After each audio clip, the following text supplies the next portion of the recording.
What's right up, farmers? We have some fun stuff in store for you guys today. So it is June in the Hudson Valley, and it is one of the busiest time of year for farmers. Yes, so many fruits and veggies are finally beginning to grow here at White Feather Farm. And if you remember all those seeds that we planted a couple of videos ago, all of those things like carrots and tomatoes and cucumbers and all of those things are now starting to grow fruit, and they're growing up into those big adult plants that make yummy food for us. Let's refresh. Friends at home, do you remember the 6 plant parts? Let's list them together. So the 6 plant parts are roots, stem, leaves, fruits, flowers, and seeds. So today we'll be focusing on all of those different parts that we eat and how farmers here at White Feather Farm take care of all of those grown-up plants that are growing here right now in June. We'll also get to think about how the plants work to support one another when they're growing out here in the fields. We will also go talk with our friends Estefany and AJ over at the Kingston YMCA Farm Project, which is just down the road from us at White Feather Farm in Kingston, New York. I'm so excited for today. So let's begin by exploring some of the veggies and fruits we grow here at White Feather Farm. So the plants here at White Feather Farm are entering the final stage of their life cycle. They're grown-ups. Yeah, and when they're grown-up plants, this means that they are finally starting to grow things like fruits and vegetables.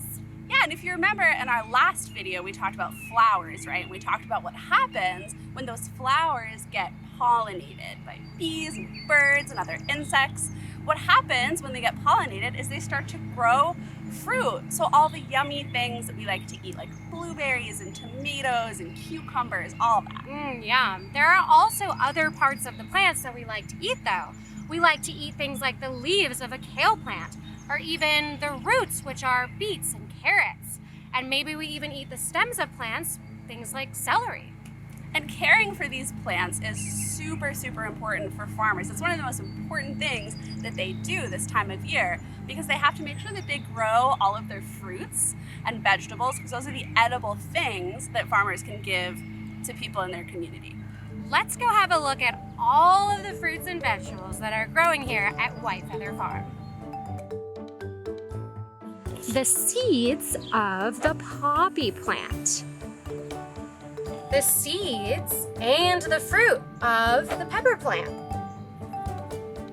The roots of a carrot plant. The stem of a celery plant. The leaves of a kale plant. The leaves of a basil plant. The flowers of the chamomile plant. The fruits of a tomato plant. The fruit of the mulberry tree. Let's try it. Those are yum. So sweet. So now let's go check out some of the things that farmers do here to make sure that their plants are happy and healthy. Yeah, and after that, we're gonna have a look at how plants actually help each other and their environment.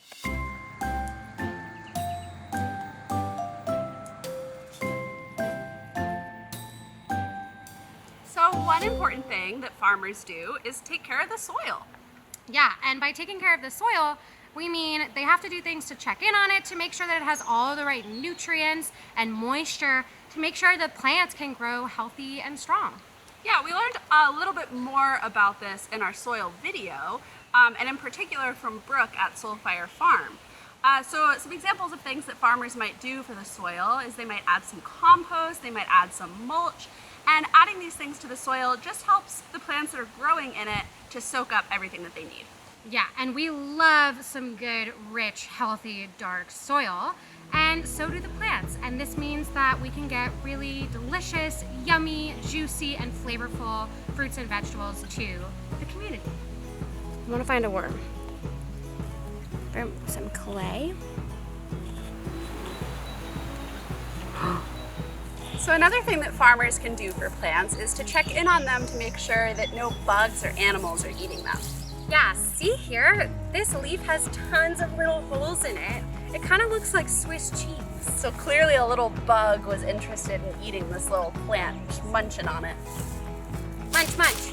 So some things that might eat these plants on the farm are little bugs like caterpillars or beetles, or even bigger animals like rabbits and chipmunks. And they're super cute and they're hungry too, but it's kind of hard for the plant. Yeah, and so eating these plants is probably really yummy for the bug or the animal, but it might make it really hard for the farmers to sell the leaves or fruits or whatever it is that things have been nibbling on.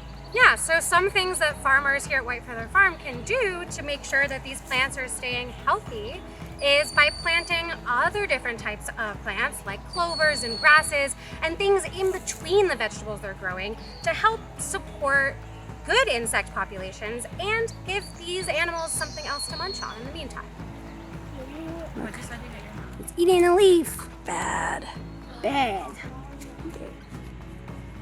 So, farmers also like to use hoop houses to grow plants sometimes. It's really nice and warm in here.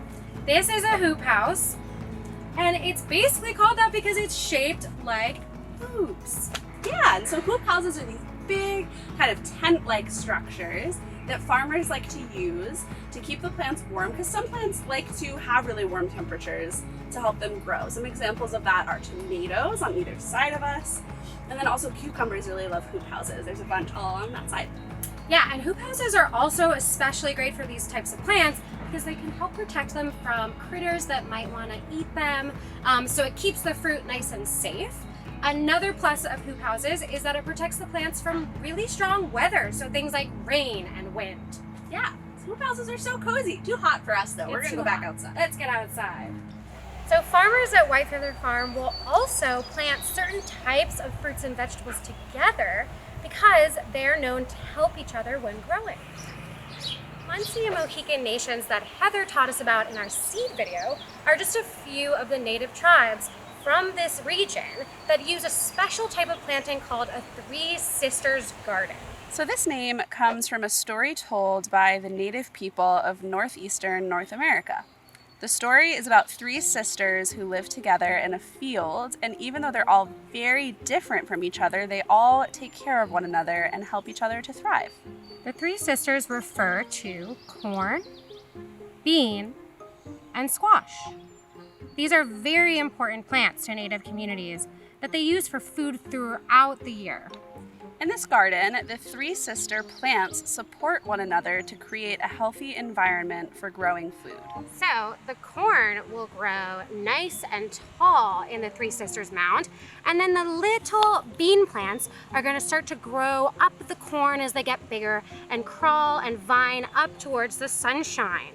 And then while those two sisters are growing, the squash plant, as its huge leaves, is going to start to cover the soil and the ground around the other two sisters, which will help protect the soil from the really harsh sunshine and keep it nice and moist for the other two sisters to grow. So, three sisters.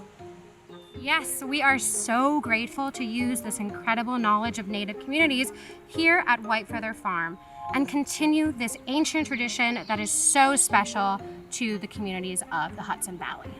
And so to learn more about the three sisters and their history, we've included a traditional Native legend to read or listen to after this video.